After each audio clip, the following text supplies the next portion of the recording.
আবারও আপনাদের জন্য একটি ফ্ল্যাগশিপ কিলার। হ্যাঁ, এটা iQOOর ফ্ল্যাগশিপ কিলার। কয়েকদিন আগে আমরা কোনটা রিভিউ দিলাম, iQOO Neo 7 Pro, বাট এবারে কথা হবে iQOO Neo 8 Pro নিয়ে। Neo 8 Pro অবশ্যই প্রিভিয়াস জেনারেশন থেকে কিছুটা ইমপ্রুভমেন্ট নিয়ে আসবে, এটাই স্বাভাবিক। তো চলেন আমরা বক্স খুলতে খুলতে সব কিছু দেখি কী কী আছে। ফার্স্ট এই স্মার্টফোনটি আছে, তারপরে ভিতরে আমরা কেস পেয়ে যাব। হ্যাঁ, কেসটাও আছে এখানে, সিলিকন কেস, ভালো লাগছে ব্যাপারটা। এরপরে হচ্ছে ইউজার ম্যানুয়াল, সিম এজেক্টর, এটা সুন্দর দেখতে।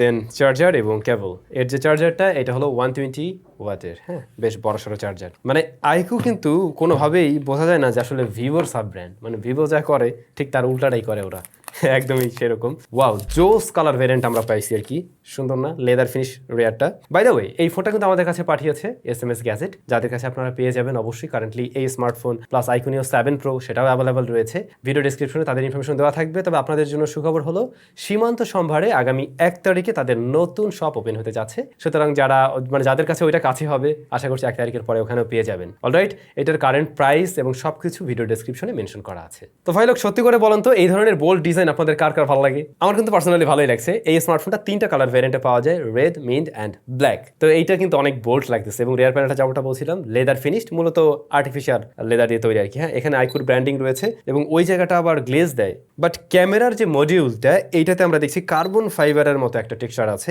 যে জিনিসটা দেখতে ভালো লাগতেছে। এবং এখানে লেখা আছে OIS, মেইন ক্যামেরায় OIS আছে আর কি। হ্যাঁ, বডি ফ্রেমটা প্লাস্টিকে তৈরি। প্রয়োজনীয় পোর্টস অ্যান্ড বাটন, হ্যাঁ আমি প্রায় সবকিছুই দেখছি, তবে 3.5mm হেডফোন জ্যাকটা নেই। তবে সুবিধা হচ্ছে আইয়ের ব্লাস্টারটা পাবেন, আপনি চাইলে এসি পুটপাট করে কন্ট্রোল করতে পারবেন এইটা দিয়ে আর কি, এরকম সুব্যবস্থা থাকছে। আর যদি ডিসপ্লে সাইজে আসি, ডিসপ্লেটার সাইজটা মোটামুটি স্ট্যান্ডার্ড। এটার সাইজ হলো 6.78 ইঞ্চ, তবে ডিসপ্লেটা একটু পাশ দিকটাতে একটু বেশি, মানে ওয়াইডার মনে হতে পারে অনেকের কাছেই। এবং এই ডিসপ্লেটা মূলত AMOLED panel, 1 billion colour support করছে এখানে, 144 হার্টস হাই রিফ্রেশ রেটের, 120 না 144 হার্টস। আর এটা কিন্তু HDR10 সাপোর্ট দিচ্ছে। ইভেন এটার পিক ব্রাইটনেস হলো 1300 নিটস, আর এটার PPI হলো 453। সুতরাং বলা যেতে পারে এটা একদম মানে বলা যায় লাইক মিড রেঞ্জ বা হাই মিড রেঞ্জ বাজেটের ইভেন ফ্ল্যাগশিপ কিলার টাইপের একটা ডিসপ্লে হিসাবে ঠিকঠাক আছে একদমই। ডিসপ্লের টপ সেন্টারে আমরা দেখছি সিঙ্গেল পাঞ্চল কাটআউট। ডিসপ্লেটা একেবারে যে সিমেট্রিক্যাল তেমনটা বলবো না, লোয়ার চিনটা একটু মোটা, মানে হালকা একটু মোটা আর কি এই। বাট ডিসপ্লের প্রেজেন্টেশন বা কালার রিপ্রোডাকশন আমার কাছে ভালো লেগেছে, যথেষ্ট কালারফুল। আমরা তো আসলে ফোনটা মাত্রই হাতে পেয়েছি, আমরা 2 দিন হলো। তবে এটা অবশ্যই ফুল রিভিউতে আমরা ডিসপ্লে নিয়ে আরও বিস্তারিত আলোচনা করব, যে কোনো ধরনের টাচ ইস্যু আছে কি না, বা সানলাইটে যদিও আমরা একবার গিয়েছি ছবি তোলার জন্য, তখন কোনো প্রবলেম ফেস করিনি। তারপরও দেখা যাক, যদি কোনো ইস্যু পাওয়া যায় আমরা ডেফিনেটলি জানাবো। আচ্ছা, ডিসপ্লের পার্টটা রেখে আমরা একটু ক্যামেরাতে আসি না। রিয়ারে মূলত 2টা শুটার, 2টাই কাজের শুটার। একটা হলো গিয়ে 50 মেগাপিক্সেলের, যেটা মূলত মেন শুটার হিসেবে কাজ করবে এবং OIS আছে এখানে।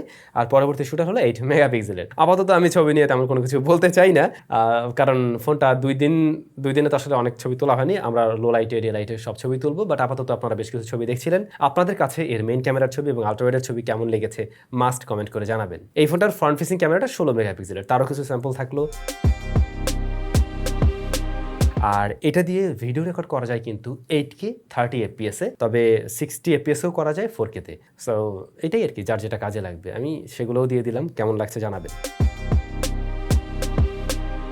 আচ্ছা, যেমনটা বলছিলাম ফ্ল্যাগশিপ কিলার, আমরা iQOOর ফোনগুলোতে যেমনটা দেখে এসেছি, ওরা যেটা করে হাই মিড রেঞ্জ বাজেটে ফোন লঞ্চ করে এবং সেগুলোতে আমরা দেখতে পাই ভালো প্রসেসর থাকে, মানে একটু গেমিং ফোকাস টাইপের যারা গেমার রয়েছেন তাদেরকে টার্গেট করেই মূলত ওরা ট্রাই করে স্মার্টফোনগুলো নিয়ে আসার জন্য।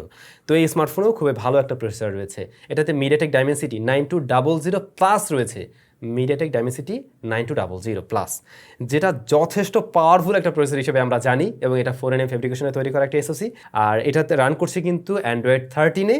বাট আমাদের হাতের যে ইউনিটটা দেখছেন এইটা কিন্তু চাইনিজ ভার্সন, তার মানে এখানে OS 3 রয়েছে। আর ইন্ডিয়াতে বা গ্লোবালি যেগুলো লঞ্চ হবে সেগুলোতে FuntasOS 13 দিয়ে আসবে আর কি। সো চায়না হওয়ার দরুন আমরা এখানে গুগল প্লে স্টোর পাইনি, অনেক চাইনিজ অ্যাপের দেখা পেয়েছি, প্রয়োজনীয় অনেক অ্যাপস পাইনি, কিন্তু সেগুলো সব কিছুই আমরা আবার খুব সহজেই ইনস্টল করে নিতে পারছিলাম। জাস্ট গুগল প্লে স্টোরটা একবার ডাউনলোড করছি ওদের ব্রাউজার দিয়ে, তারপরে গুগল প্লে স্টোর থেকে সব কিছুই ডাউনলোড করে নিছি, ইজি ব্যাপারটা। আচ্ছা, আর বাকি বিষয় নিয়ে বলতে গেলে এটার স্টোরেজ টাইপটা হলো UFS 4.0, আর এটা 2টা ভ্যারিয়েন্টে পাওয়া যায়, 16 512 এবং 16 256 GB। তবে আলাদা করে কোনো কার্ড ব্যবহার করার সুযোগ নেই, বাট স্টোরেজ তো অনেক বড়ই, আমার মনে হয় না যে ওটার খুব একটা প্রয়োজন আছে। 2টা সিম আপনি ব্যবহার করতে পারবেন অ্যাট এ টাইম। তো আমরা আসলে এই ফোনটা তো জাস্ট হাতেই পেয়েছি বলা যায়, সেরকমভাবে ব্যবহার করা হয় না সত্যি বলতে। তবে সবগুলো অ্যাপস ইনস্টল করছিলাম যেগুলোতে আমরা চেক টেক করি, সেগুলোতে কোনো প্যারা খাইনি, টুকটাক ইউজও করা হয়েছে, তাতে ভালোই লাগছে এখন পর্যন্ত, খুবই স্মুথ মনে হচ্ছে, কোনো মানে একদম ফ্ল্যাগশিপ লেভেলের স্মার্টফোনের মতো একটা রেজাল্ট দিচ্ছে এই স্মার্টফোনটা।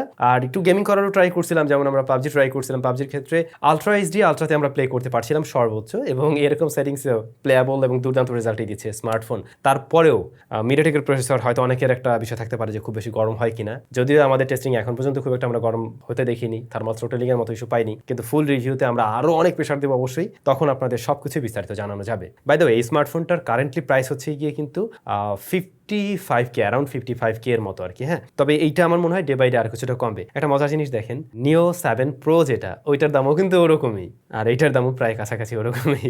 সো বলা যায় বড় ভাই হয়েও তার দাম খুব বেশি হয়নি। কিন্তু এখানে একটা বিষয় আছে, ওইটাতে স্ন্যাপড্রাগন 8+ জেনারেশন 1, মানুষজন স্ন্যাপড্রাগনের প্রতি একটা অন্যরকম ভরসা রাখে, এটাও হতে পারে, এরকম বিষয় হতে পারে আর কি। যাই হোক, এটার কি অবস্থা আমরা বিস্তারিত অবশ্যই ফুল রিভিউতে নিশ্চয়ই আলোচনা করব। এরপরে এখানে আমরা দেখছি আসলে ডুয়াল স্পিকার রয়েছে, স্টেরিও স্পিকার, এবং এটার লাউডনেস ভালো, ব্যালেন্স টাইপের একটা সাউন্ড দিচ্ছে, ক্লিয়ার সাউন্ড পাওয়া যায়। দেন এটাতে ইন ডিসপ্লে ফিঙ্গারপ্রিন্ট স্ক্যানার আছে, যেটা ফোনের সাইজ অনুযায়ী অনেকের কাছে একটু নিচ দিকে লাগতে পারে, বাট এটা খুবই ফাস্ট অ্যান্ড অ্যাকুরেট। আরও একটি আকর্ষণীয় পার্ট, ব্যাটারি। এই ফোনটা বেশ স্লিম, তারপরে এর মাঝে আমরা 5000 mAh এর ব্যাটারি পেয়ে যাচ্ছি, এবং বক্সে আপনি পেয়ে যাবেন হচ্ছে গিয়ে 120 ওয়াটের চার্জিং সিস্টেম। কোম্পানি ক্লেম করছে মাত্র 9 মিনিট চার্জে এটা 0 to 50% চার্জ করা সম্ভব, মানে জাস্ট চার্জে দিলেন আর 50% চার্জ হয়ে গেল। ইন্টারেস্টিং। সো এই সমস্ত কিছু নিয়েই iQOO Neo 8 প্রো স্মার্টফোনটা ভালো লাগছে এমনিতে এখন পর্যন্ত, ব্যবহার করি ভাই, ব্যবহার করে সবকিছু জানাবো না কি অবস্থা কি, এবং ভালো লাগতেছে যে iQOO ফোনগুলো বাংলাদেশ মার্কেটে আস্তে আস্তে অ্যাভেলেবল হচ্ছে, এবং মোটামুটি একটা রিজনেবল প্রাইসের মধ্যে আমরা ভালো পারফরমেন্স পেতে যাচ্ছি। আই হোপ iQOO ফোনগুলো রেগুলারই ঢুকবে, এবং আপনাদেরও আমরা রিভিউ দিতে পারবো, এবং আপনারাও একটু যারা ফ্ল্যাগশিপ কিলার টাইপের ফোন চান তাদের জন্য এটা এক ভালো একটা ডিল হবে। সবাই ভালো থাকবেন, সুস্থ থাকবেন, দেখা হচ্ছে নতুন ভিডিওতে। টাটা।